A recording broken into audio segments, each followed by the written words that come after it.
అత్తయ్య ఒకసారి ఆ ఫోన్ చూడరా.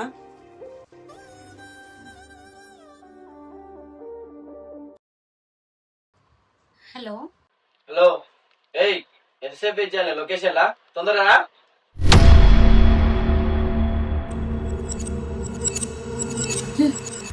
విజ్జు,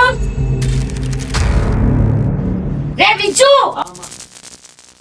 నేను అప్పుడే చెప్పాను రా, ఒక వేస కడుపులో వేసేది పుడుతుంది, అది వేసేలాగా ఉంటుంది కానీ సంసారానికి పనికిరాదని చెప్పిన. అయినా నా మాట వినకుండా దాన్ని పెళ్లి చేసుకుని ఇంటికి తీసుకొచ్చినావు. ఎవడు పడితే వాడు ఎట్లా పడితే అట్లా మాట్లాడుకుంటూ ఫోన్లు చేస్తున్నాడు ఇక్కడ.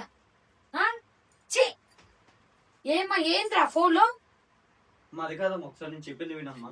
నేను ఇంట్లో ఒక్క క్షణం కూడా ఉండండి. ఏమండి, నిజంగా వాళ్ళు ఎవరో నాకు తెలియదండి, మీరైనా నన్ను అర్థం చేసుకోండి ప్లీజ్. ఊరుకోవే, నీ గురించి నాకు తెలియదా చెప్పు. ఆమెకి నీకు పడక నేను అంటుంది, అవన్నీ నువ్వు మనసులో పెట్టుకొని అలా ఫీల్ అవ్వకు. రేపో మాప ఆమెనే అది నేను అర్థం చేసుకుంటుంది. ఇంట్లో పనులు చేసుకెళ్ళు.